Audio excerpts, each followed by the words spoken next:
Hey, what's up, folks? Welcome back to On Texas Football, and welcome back to our Wednesday night live stream here, pre-Thanksgiving live stream. Throw it out there. I apologize about the audio. I'm at my dad's house. Not a great setup, so I apologize about the lighting. I apologize about the audio. All of that. We'll try to get it done. The show must go on. I'm lifetime Longhorn Rod Davis, pleased to be joined by fellow lifetime Longhorn C.J. Vogel, the young prodigy. Also, I can see he's at the crib. He's at the old confines back in the day, because I can see that's the old room, right? That's right. I got the childhood room in the back, Rod. You see those pictures on the wall, a lot of photos of Texas Rangers. I think that's even nice. DKR right there. So we got the setup. It hadn't changed in about 15 years. That's how you know mom still loves you. You got a special place in mama's heart. When they don't turn your room over, they still want you to come on back and have a place. I remember when I came back home and there was no room for Rod Beer. I was like, oh, man, times have changed. He turned it into like an extra bedroom for somebody else. Yep, those times will come. But in the meantime, we got lots to get into on the show today. The availability report has come out for both teams. We'll get into that, the latest availability report as relates to Texas and Texas A&M. We'll also talk about Quinn's injury as relates to that, and what the kind of domino effect, the X factor of that injury could be. Happy Thanksgiving to you too, CB. Happy Thanksgiving to everybody out there. I know it's a little early, but we won't be with you tomorrow. So happy Thanksgiving, everybody out there. Really appreciate you guys joining for us holiday edition of the Wednesday night live stream. Also, we'll get into, of course, Texas A&M preview. We'll dive into that a little bit too. And of course, we'll get all of your questions, all of your comments, any super chats you got. They jump to the front of the line. You can interrupt the show at any time. All right, let's start this thing off, because we'll probably be ending it a little early today, probably around a little after 8 o'clock, because I know a lot of folks got family business to get to and hanging out with the family, and wishing everybody the best holiday weekend. But hopefully the Longhorns can make it even better with a win over the Aggies. So let's get right to it, gentlemen. Let's talk about the availability report. First availability report of this week's action, last actually of the regular season, came out today. Here is the Longhorns. Of course, we know that some players have been out for the entire season. Derek Williams Jr., C.J. Baxter, Christian Clark, Belton Gardner out for the entire season. So those guys remain out. Quinn Ewers, he has been added to this availability report as probable. All right, now CJ, that's a good sign, because usually probable is upgraded by game time, and it's just Wednesday. You still got a couple of days for game time. So Quinn's definitely going to play. The question is, what kind of shape is he going to be in, and how effective and how mobile will Quinn Ewers be after the ankle injury? That is the big question, right? And for Quinn, dealing with that ankle injury, I mean, we saw him in the second half against Kentucky. There wasn't a lot of mobility there, and it's right after the injury occurred. So hopefully that Texas is, keeping him on track to get a little bit more mobile, return to what we saw in the first half. Because I thought that first half offense was enough for Texas to win a lot of football games, especially with the way that the defense has been playing. So if he can return anything close to that first half level Quinn, Texas will be just fine. I'm told that he's practiced all 3 days so far this week in practice. He's upped it in terms of his intensity in throwing in practice today, especially. So a good sign. I figured he'd be listed as questionable today. So for him to be listed as probable, also a positive in the note that you will likely see Quinn Ewers back behind center for the Longhorns when they go to College Station, Rod, for the first time in 13 years. Should be exciting, but it's going to be Quinn Ewers. And how healthy will he be? We'll see on Saturday. Yeah, I almost wonder if Sark is going to try to protect Quinn. I think we'll know early on if Sark has confidence that Quinn, even with the injury, is still mobile enough to execute all the elements of the offense, right? If we see him protecting Quinn early, really look at the early down pass rate. You know this too, CJ. Big games, Sark leans heavily, creatively on the pass game in big games. You're talking about Alabama, Michigan, Oklahoma games. And those are big games. He usually leans heavily on the pass, and we know he likes to open with the pass anyway and close with the run.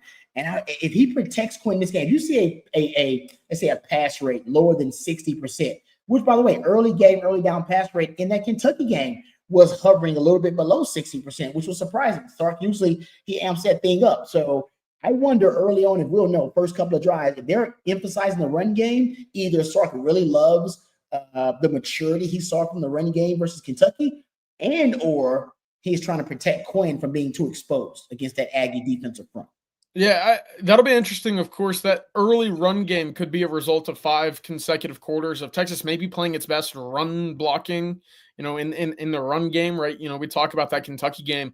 That was the best Texas up front had blocked for the run game the entire time. That long drive against Arkansas to seal the deal, 8 minutes off the clock, that was one of the best individual drives Texas had looked up front with its big fellas blocking for the running game, finding positive yards in the run game. So if that's something that we see early on, it could be just to protect Quinn, trying to prolong what could be his entire day against in College Station. But at the end of the day, there is some momentum with that ground game at the moment, and it stems from the past 5 quarters or so.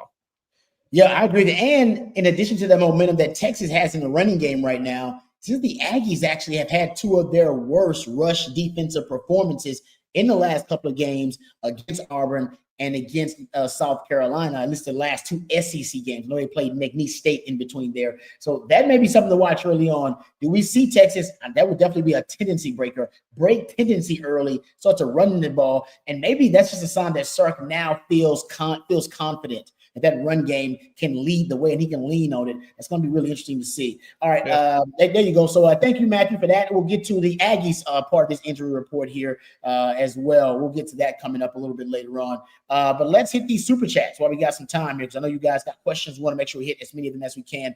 He said, Juan, thank you, Juan, for the super chat. Juan Garza says that article by CJ Baxter, he gets it. Love that he mentions Jay Witt talk. Thoughts? I have not read the article. I plan on reading it. I've been driving down. It came out today, right? Yeah, I've been driving down, so I haven't got a chance to read it. I do have it bookmarked, ready to go. CJ, I think you were ready because you tweeted about it, or at least you put out a passage about it. Give folks the Cliff Notes version of. Damn, is that an old reference? Do you know what Cliff Notes are, CJ? Oh, trust me, I was using Cliff Notes, Rod. That was still around. Okay, all right, but no. That should be your morning reading tomorrow, Rob, before you get your day started.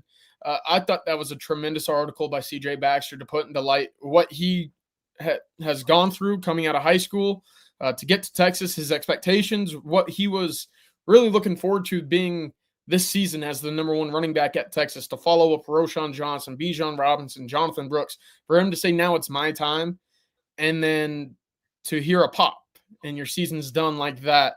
He mentioned a few things, right? It was Bijan and Jonathan Brooks reaching out saying, hey, keep working. Like, your time will be there.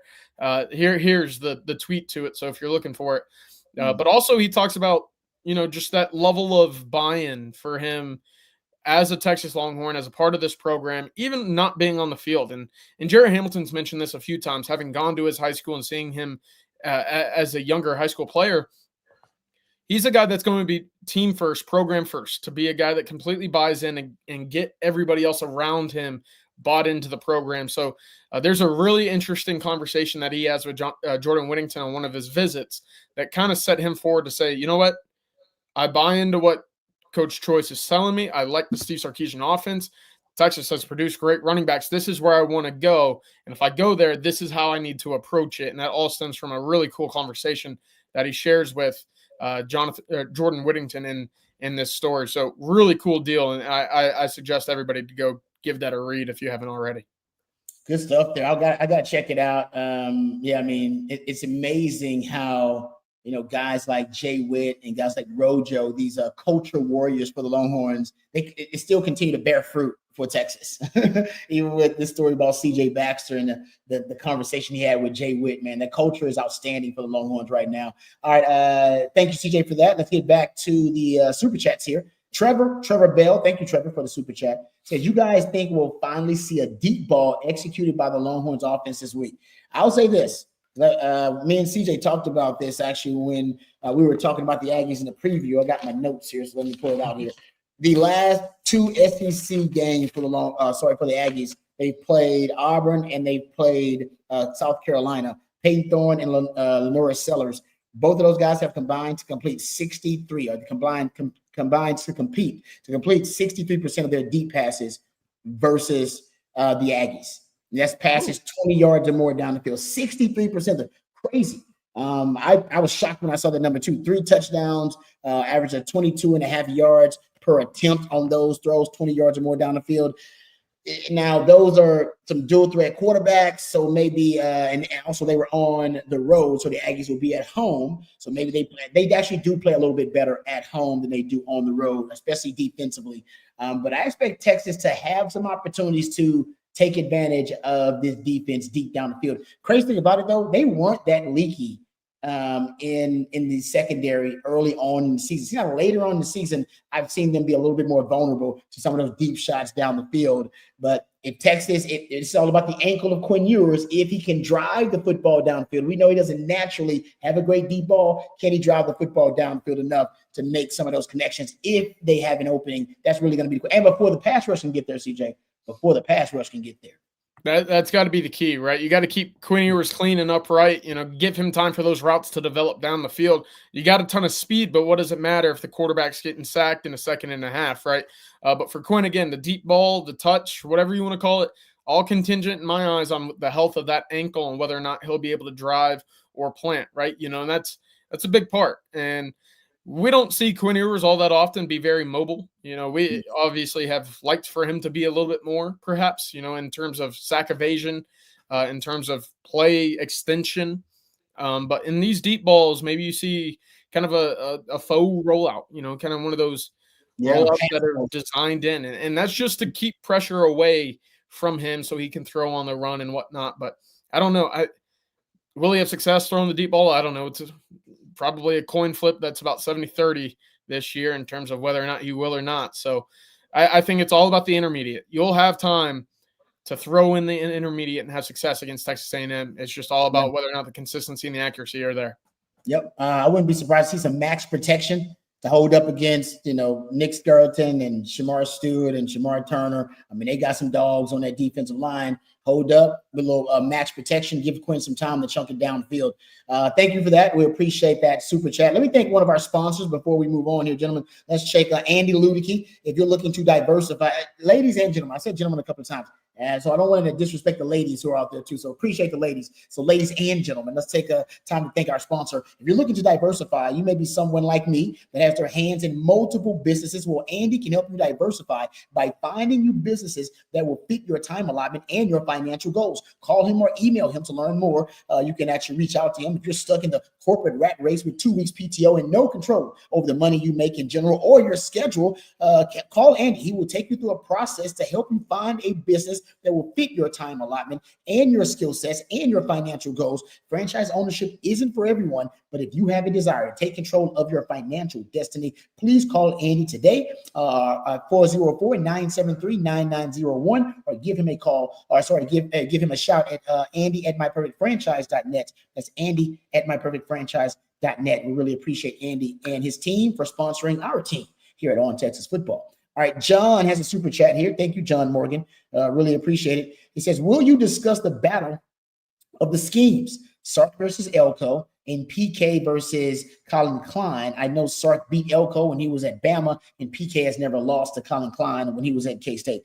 Yeah, I mean, CJ, there's a lot of familiarity between these. I don't know who has the advantage because of that, because Sark knows Elko scheme really well. And vice versa, because they face each other. PK, same thing with Colin Klein, and vice versa. Not sure who has the advantage there with the familiarity, but this is the way I look at it. I think PK versus Colin Klein.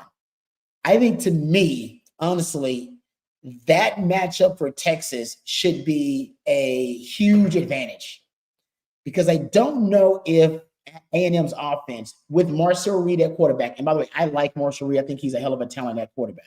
So this is not an indictment on him, but he's young. He's a young player, inexperienced player. So there's not a lot of sophistication with the offense. It's pretty rudimentary, pretty simple.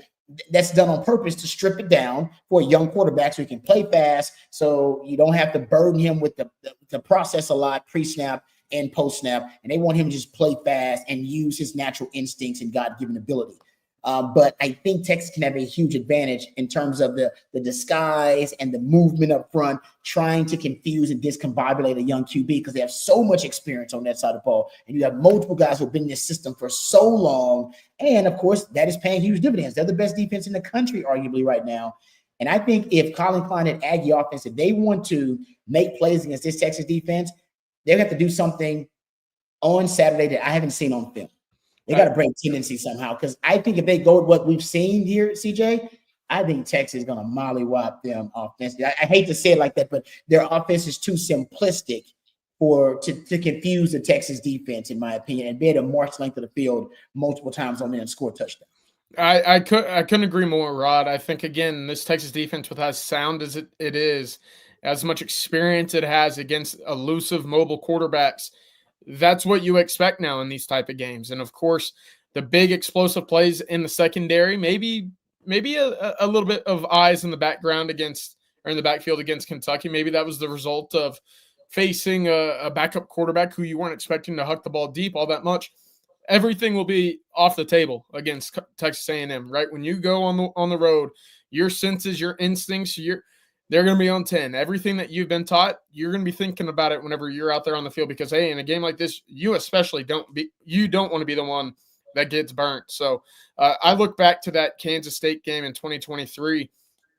Texas defensively, that first half was that they had locked up Kansas State, right? It wasn't until a blocked punt in that first half. It wasn't until really 2 bad interceptions or fumbles late in that third quarter that really allowed that game to be close. I think it was 21 points or 17, 24 points, whatever it was, that were scored off of turnovers in which, again, the complementary football was not there. Like, Kansas State did not have to work all that far or hard to score those points against Texas, and that's kind of been the story of what this season has been as well. So if Texas can protect the football and let that defense work, I'm with you. I think it's going to be very similar to Arkansas, where maybe you see a drive get loose. Listen, they are D1 SEC level, players for a reason. But other than that, listen, I trust this Texas defense more than I trust, some folks I have pinned at the top of my messages screen. That they get it done, Rod. That's for sure. Yeah, and the Sark versus Elko matchup, I would just say this: I think Elko's got he's got a big time, I think, multiple force multipliers, because he's got Nick Skirton, he's got Shamar Stewart, Shamar Turner. He's got guys that are NFL players on that defensive line. And oftentimes, from what I watched from Elko's defense, he is trying to manipulate disguise, and he's doing a great job of it in the defensive front. They do a lot of twists and stunts up front. Forcing a lot of negative plays. They, I think, are top 20 in tackles for loss. They are top 20 in pressures, actually, which is really good. But oftentimes, when they're executing these gap exchanges with the twists and the stunts, they will leave creases, and there will be gaps and holes. There are slivers of daylight for Texas to hit in the running game when they're doing those twists and stunts. So that is something to watch too with Elko's system. He wants to force a lot of negative plays, and negative plays kill Sark's offense.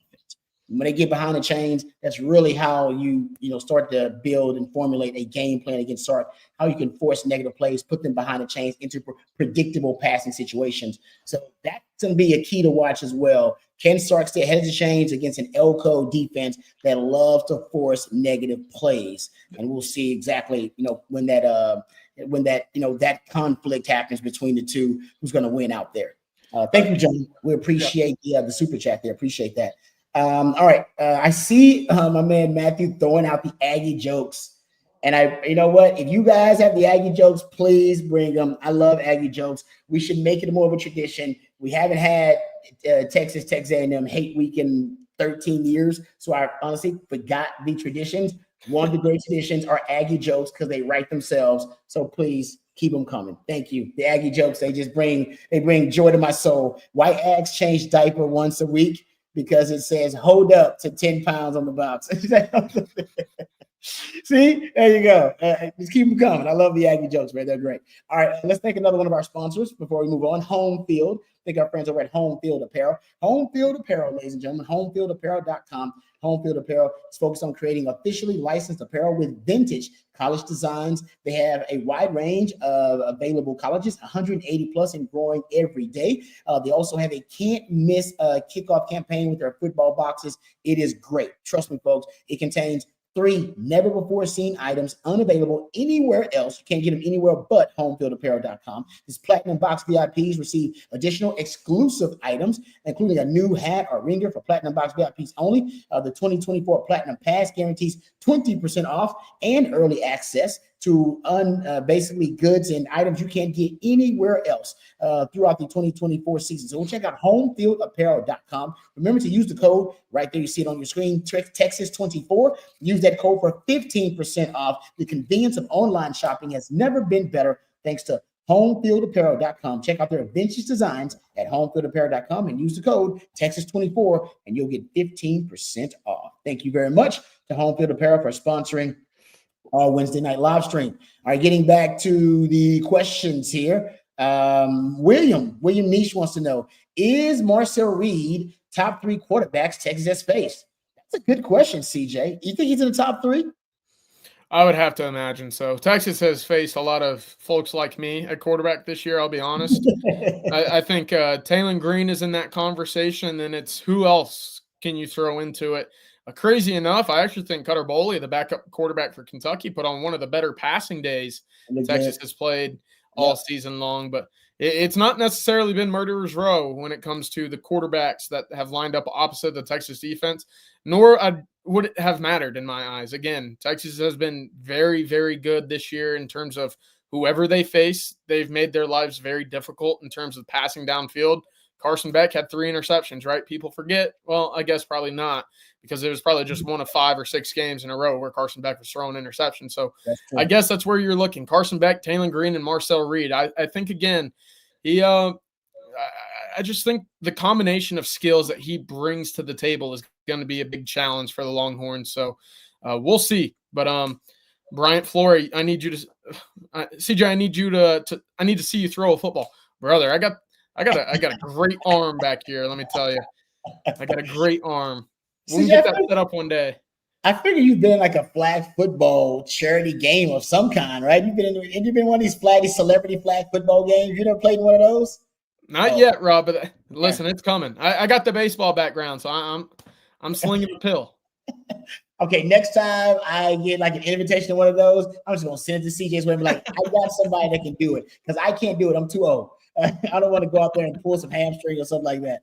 How about this one, Scott? How do you get an Aggie off your doorstep, pay for your pizza?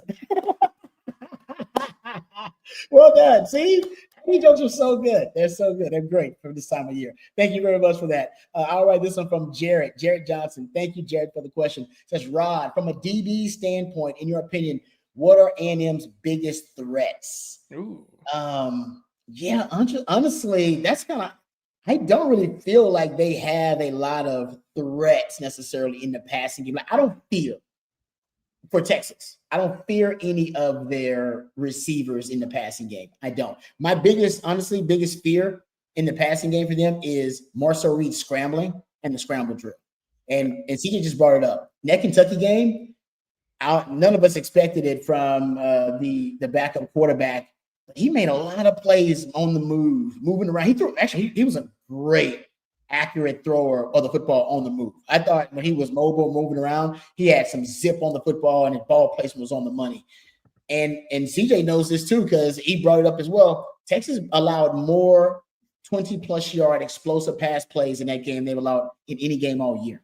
Against Kentucky, a run-first team with a backup quarterback in there, a young quarterback. And not even Vandergrift actually made one of those 40-plus yard completions against Texas. So maybe Texas was distracted. Maybe Kentucky found a little something. That worries me, because a lot of that was on extended plays by the quarterback or scramble drill by the quarterback. And Marcel Reed, he's great in the scramble drill. I want to say he's averaging over 7.5 yards per scramble. And he's just one of those guys that he's so athletic out on the perimeter. He can make a lot of guys miss out there and buy you extra time. And that has seemed to be the one thing that can exploit the Texas secondary, this extra time as the deteriorates. I was thinking back at where have some of these big plays hurt the Longhorns, and how many, specifically, how many 40-yard pass plays has Texas allowed in a single game? And I meant to go through this, and then I hit I-35 traffic on Monday, so you know how that goes. But it wasn't easy making it from Austin to Dallas. So it kind of sidetracked me. But point being, I have to imagine, and correct me if I'm wrong here, the only game where Texas might have allowed multiple 40-yard pass plays in a single contest this year, and it might sound a little crazy, but I think they did it against Michigan. I think it was a flea flicker early in that game, and I think the play he's on the fourth, where the rollout to the right, and they just kind of hooked the prayer. And I think that was the only time this year where you saw multiple 40-yard completions, and Kentucky did it. So maybe they saw something that hasn't been on tape previously that said maybe we can exploit that. Arkansas, whenever they wanted to take a deep shot, they said, okay, is 5 on the field? Yes. Okay, we can't throw to that side. Well, is 7 on the other side? Okay, well, we can't throw there. And basically all of their deep shots came when 5 or 7 weren't on the field, and they said, okay, now finally we can put Andrew Armstrong out wide and throw it deep over there. And that's really the only way that they were able to move the ball successfully through the air. So it'll be interesting because Kentucky tested 7. They tested 5, and they had a little bit of success against Jahdae Barron. So we'll see. But I think Michigan and Kentucky games, oddly enough, are really the only times this year Texas allowed multiple explosive plays this year. That's good stuff. You're right about this because I remember the quarterback like extending the play, rolling out, and just kind of throwing up a prayer, and the guys coming down with it a couple of times. It's good stuff. And I'll throw out there and CJ was talking about it with this Texas defense. I do think when you have enough time to be able to cross over different basically different zones, exactly. When you cross over into different zones within the coverage, it seems like that is the key. Because think about a lot of those deep completions have been, some of them, long, deep crosser routes, over routes pretty much. But you got to have time to complete that. And that's probably why you get the rollout or the extended play by the quarterback. So thank you, Jared. I would say this, Jared. Also, biggest threats, they lost one of their biggest threats, man, because Le'Veon Moss, he to me was their explosive element on the offense period, and they're missing a little bit of that explosivity offensively. And if they get in the passing game, I think it'll be because Marcel Reed's extending the plays, allowing his wide receivers to get open downfield. So thank you for that, Jerry. Hey, Rod, real quick, the Texas A&M running back Ruben Owens is listed as questionable on their injury availability report. Oh, yeah. He's not played all year due to what was believed to be a fractured ankle or a dislocated ankle earlier in the year, suffered around the same time Texas was having some of its running back injuries in training camp. He was their number 2 back. You see the injury report here. Thank you, Matthew. Tyreek Chappelle not playing this week. Cyrus Allen, a pretty talented wide receiver. Le'Veon Moss obviously out. Mark Naboo, a really good interior guard that's going to play at the next level, also out. But there you see the questionables. And Chase Bisontis, we talked to Billy Luigi last night of Texags on the show. They believe in College Station that Chase Bisontis is a guy who will have an NFL future. So if he's able to go, that's a big boost for that A&M offense. Will Lee out at DB, he's one of their starting cornerbacks, I believe. Another talented corner, a guy that they would love to have. But also kind of interesting seeing, QB3 questionable on the list. I mean, if you're mocking Quinn Ewers and scout team, Rod, I'm not sure why you would have gotten hurt there, but Ruben Owens listed as questionable there. So worth mentioning. Maybe you'll see him, maybe you won't. End of the day, I don't think you'll see anything more than maybe 4 or 5 carries from him.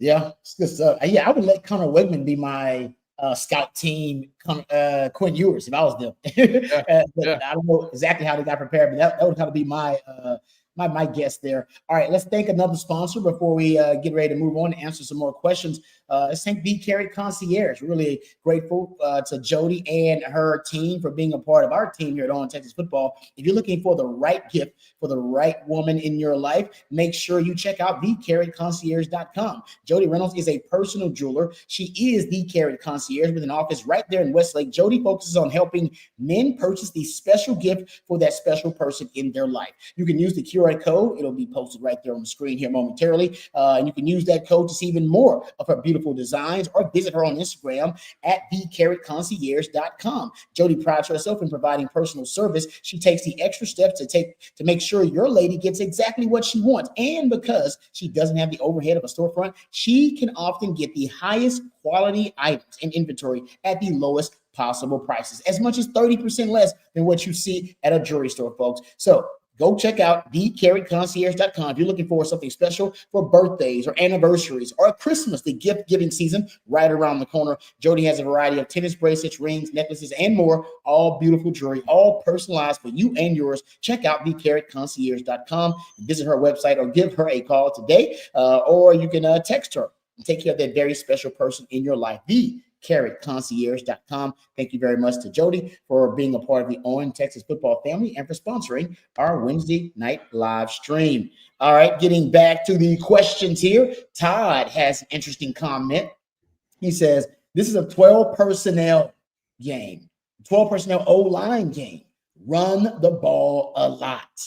What are your thoughts about that, CJ? Will the running game travel like that? And you've actually done some research on 12 personnel. It does seem like Sark is leaning more into 12 personnel this year in critical situations rather than he has done in previous years. You know, I think you see a lot of the 12 personnel when teams get in that 3 high look, and we saw it against Arkansas. I believe 40 of the 76 snaps Texas had was in 12 personnel, and I wonder if you see the 3 high look from A&M at all. Right. That's something that I've been pondering, which means maybe you don't see as much of the 12 personnel. Right now, you're seeing it probably around 25 to 30% of your normal snaps in 12 personnel, which is pretty good margin, Rod. I believe that's up almost double from what we saw a year ago. But also a year ago, you didn't account for what was the 6-man jumbo offensive line package. So maybe combined, you see about the same 25 to 30%. Right in that range of having an extra offensive lineman or tight end on the field. But unless they go into that 3 high look, which, again, I don't expect them to because they got guys up front that can get home and get home quickly, there's no real need in my eyes to drop a third safety back there. I think Texas will roll with 11. And I actually like Cisco Diaz's question here. Pony package. Look, Rod, every week it feels like I've been texting you early in games saying 3 plays, 30 yards, 3 plays, 40 yards, 2 plays, 40 yards. Yeah. They rack up a lot of yards in that pony package, but they don't stick with it all too much. And I understand, look, you only have 3 running backs right now that you can rely on for the rest of the year. I get it. But, man, it's got its strengths. I'll say that. Yeah, you see why I've been yelling about it for 3 years. Like, it works every time. It's crazy. Like, even with Rojo and Bijan, Jay Brooks and Cedric Baxter, Trey Wise and Jaden Blue, it doesn't even matter the backfield. It works. It's like Sex Panther. 60% of the time, it works every time. So I love that pony package. And by the way, last game, the most pony package snaps I have been able to track with Sark since he's been at Texas. I've not seen a game where they played 10 pony package snaps in the first half alone. I think he ended that game with 14 pony package snaps total. So Sark is starting to fall in love with it a little bit too. All right, I think in Texas A&M, I believe you will see it early on. He used it in the script, to your point, CJ. It's in the script. Because you see it on the first 2 or 3 drives. All right, getting back to it here, the Rational Texan says, what do you think about all of the stunts A&M has been running on the D-line? Why the gimmicks when you have NFL guys rushing the passer? Great question there, Rational Texan. You've been watching film. I brought it up several times too. The purpose of it is to create negative plays. They want to force negative plays. And they want to confuse blocking schemes and confuse offensive linemen. And you do a good job with that. But to your point, when you got NFL guys like Shamar Turner, Shamar Stewart, and you got Nick Sturgeon, guys going to play on Sundays, they actually have guys that can line up straight up with Texas offensive line and win. Yeah. I don't think the Texas A&M offense has guys that can line up straight up against the Texas defense and win. I think you're going to need a schematic, tactical, strategic advantage in that matchup. But the A&M defense versus the Texas offense, I think they can line up and just win their fair share. They're just that talented. But that's the point that Rational Texan is making. Why don't they do that more often rather than the schematic, kind of advantages they're trying to get or force multipliers with the twists and the stunts? I think it's all about negative plays, Rational Texan. They're top 20 in tackles for loss. For them, I think it's worth the risk. But you can make the argument that against Texas, it can be almost, I don't know if it will be worth the risk because Texas can find those slivers of daylight. And when you're doing those gap exchanges, man, all it takes is one guy to be a little bit off or a little bit late and get into that gap, and boom, a Trey Wise or a Jaden Blue breaks off a big chunk yardage run on a wide zone or a split wide zone. So if I'm the A&M Aggies, I would break tendency, and honestly, I would go more straight up and fewer stunts and twists. against Texas, because Texas also goes tempo. They go a lot of tempo now too, where they just line, they get a good play, they line right back up the line of scrimmage, look to the sideline or whatever, and then they decide, let's go right back at it.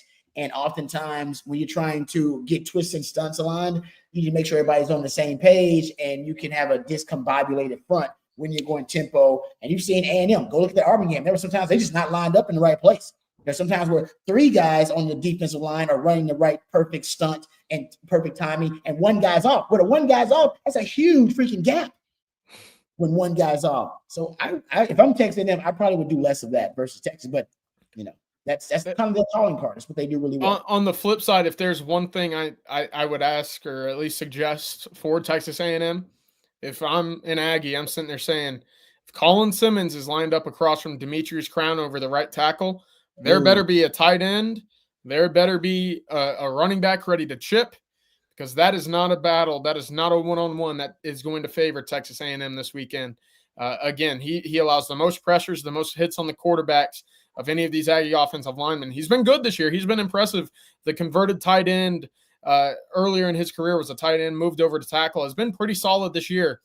But look, we watched South Carolina. We watched that game. Kyle Kennard, Dylan Stewart. That's a very similar combination to Colin Simmons, Barron Sorrell, Ethan Burke, Trey Moore. That's the recipe right now that Texas A&M will have to have in their bag to succeed against the Longhorns. But I'm not happy if I got to face Colin Simmons one-on-one against Demetrius Crown over. That's for sure. That's a good. And Texas has been abusing right tackles lately. Yeah. They do that against. I feel like Arkansas. They did that. Kentucky. Arkansas. They made him flip. I believe is the left guard got time at right tackle because the right tackle had such a bad day. They had to plug in someone for the left guard. Point being, you're absolutely right. Right tackles have had nightmares in the weeks right after Texas games. That's a guy. I didn't even know about that Arkansas thing. Good nugget there, CJ. All right, getting back to the super chat here. William Mish got a super chat. Thank you, William.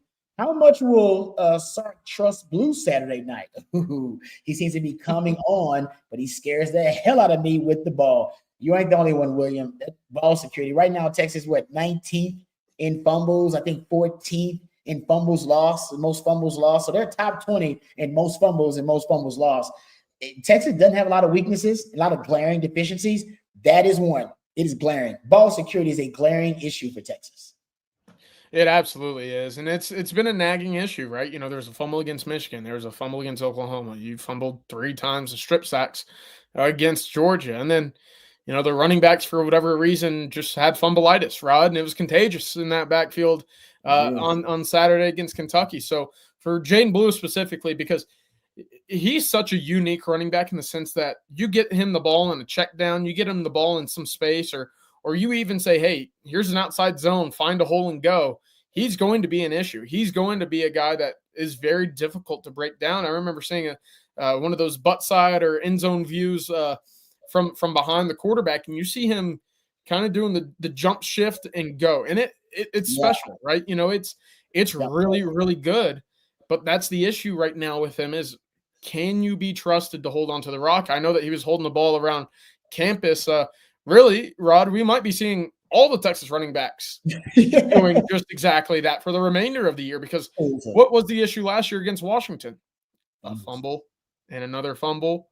Yeah. And then you're sitting there thinking, well, it would have been nice to have 2 scoring opportunities late in the game beyond what Texas was in. So it'll be interesting. But I would like to think this is a game that has been emphasized enough in practice where, hey, Blue, Wisner, Niblett, Gibson, whoever's getting the ball, I don't care if you get 8 yards.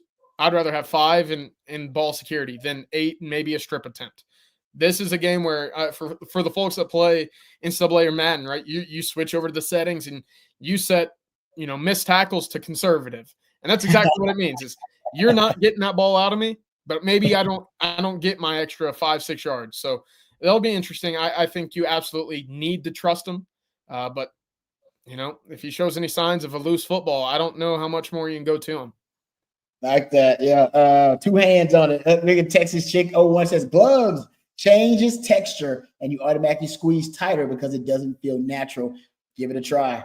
All right. Thanks for the advice on Texas chick. Maybe you'll head over to the wide receivers spot on the bench, Ron, and just steal some of that stickum. They still got stickum. Oh, yeah, they still got a little bit of that. They still have it in the locker room, like right in the middle table in the locker room. You see guys go over there and say, Rod B, never use stickum. Probably should have done. Now looking back. Probably should have. I know. It was baseball pitchers, instead of using like the pine tar and stuff or the gator tack, you get a piece of double bubble, the chewing gum, and you just keep licking your fingers. So maybe some double bubble on the sideline, spit on the gloves, and it'll act as like a, one of those more kind of things. I don't know. We're going off on a tangent here. Finding a way to circumvent the rules. That's pretty damn imaginative. I like that. All right, let's also thank our sponsors, DG Construction. They're pretty imaginative as well. Texas fans in the Austin and San Antonio area, are you dreaming of transforming your outdoor spaces? Well, look no further than DG Construction, San Antonio's premier hardscape and exterior living space contractor, celebrating 10 amazing years of delivering top-notch craftsmanship. The guys at DG Construction are experts at creating stunning driveways. You see them right there, folks. Stunning driveways, patios, walkways, and beautiful lawn improvements in either concrete or vivid pavers that match and enhance the curb appeal of your home's exterior. Whether you're in San Antonio, Austin, Kerrville, or anywhere in the Hill Country, their dedicated team brings your residential and commercial visions to life. From luxurious artificial turf to sturdy house slabs and even foundation repairs, DG Construction has got you covered. They're just a call away, folks. So reach out to Mark Valdez, their dedicated design consultant and a longtime subscriber of On Texas Football. That's right. He is family, folks. He'll give you a free consultation today at 210-400-5643.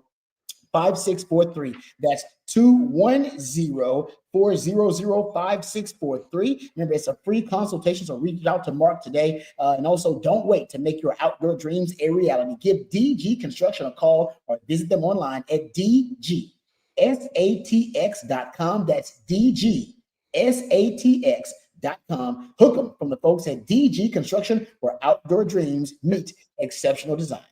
Hey, Rod, I'm sitting in my childhood room, right? And you can't see a lot of what's behind the screen, but I do have a little side collection on one of my shelves of like all the game programs of games that I've gone to, right? Yeah. Kind of a nerdy thing, but I was looking at it just now when you were reading that, and this was the first Red River I went to. Is Charlie Strong? You see it on 2015 Red River.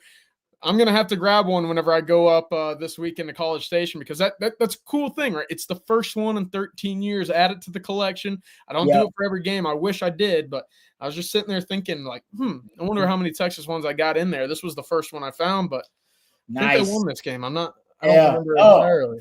Bro, that certainly helps, huh? Yeah, no, that's legit. That's got to be a good omen right there, man. That's a good omen. You just looking around the old room and found that program. I like that. And you're right about that Texas. You might need to keep that one. That might be worth something, actually. Maybe rekindle the rivalry. Hope this ends up being one of those classic, iconic games. Yeah. Or Texas blows them out. Either way, I'll take that. All right. Getting back to the questions here. How about this one from Cisco? He says, does Elko use the corner? At least look at Mama Vogel. Boom. See, Mama Vogel. Love seeing Mama Vogel in the chat. Cisco says, does Elko use the corner blitz? Every team has a corner blitz. Sometimes it's like an automatic audible, depending on the formation, usually coming from the boundary, or sometimes coming from the slot corner. They'll make an audible. Every defense has. I have not seen A&M use it gratuitously. That it stands out to me right now. But if I was A&M, I would use the slot corner blitz and the boundary corner blitz, because Texas has struggled with those. I would use A-gap blitzes in the interior because Texas has struggled with those. I would use delayed blitzers from the second level because Texas has struggled with those. So Mike Elko is a really smart defensive guy. I think he'll take some of the he'll take some of the game plan from Vanderbilt and from maybe a little bit from Arkansas, maybe a little bit from of course Georgia. They put out the master, the master game plan against Texas. I think he'll take a little bit of those things. You'll see some of the concept that Texas has struggled with versus A&M. Guarantee you that. I agree. And we could probably file that into the TB category, right? The tendency breakers. Haven't seen a lot of it, but that could be one in which Texas has struggled with it at times against other opponents. A&M could, be watching some film saying, clip that, put it in the back pocket. We're going to use that in the second or third and long and see what we can come up with. I think that's a great idea. Yeah, heating up Quinn just makes a lot of sense right now. It He's got the absolutely ankle does. injury and heat him up early, right? To see if the ankle, if he has mobility with the ankle, and if the ankle actually is fully recovered. And also, if you hit him, there could be a re-injury of the ankle. You know what I mean? So I think might light Quinn up a little bit early too in this matchup. MJF, this might be the last question of the night, and thank you guys for your participation and the super chats. It's a good one. MJF, happy Thanksgiving. I'm grateful for the time and effort everyone at On Texas Football puts into giving us with multiple doses of Longhorn football every single day. Be safe this weekend if traveling, and hook 'em.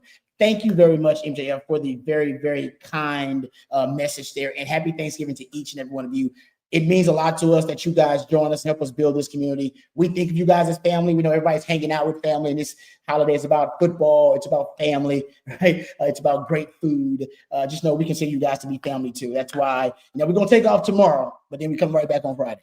And we getting it in tonight too, because we know you guys kind of see us in the same way, and it means a lot to us. Lisa says, thanks, Burnt Orange. No grandbabies yet in the Vogel house. He works so hard. See, he's always working, Mama Vogel. I don't have time to go down the rabbit holes anymore like CJ does. That's why I rely on CJ to do the research. That's why these guys put in 3-4 hour sessions of research for one stat, guys. One stat. Let me tell you, I haven't talked to a woman since kickoff of week 1, man. It's been football. So another Thanksgiving of just me and the grandparents wondering what's going on. We're racking up the age. But no, on a serious note, On Texas Football, the community that we have here, very fun, very special first year for me in this community. Rod, Matthew, thank you for making this a really fun year for me and the community, especially for all the jokes, the laughs, coming in here day to day.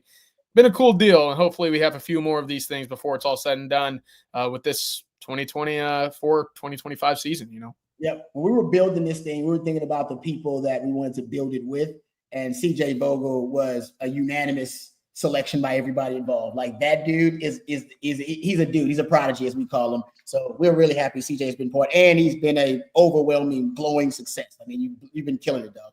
All right, let's thank our last sponsor before we end our live stream. And thank you guys so much for all your participation and for joining us tonight. If you're looking to diversify, you may be someone like me that has their hands in multiple businesses. Well, Andy, my man Andy Ludicky and his team, they can help you diversify by finding you businesses that will fit your time allotment and your financial goals.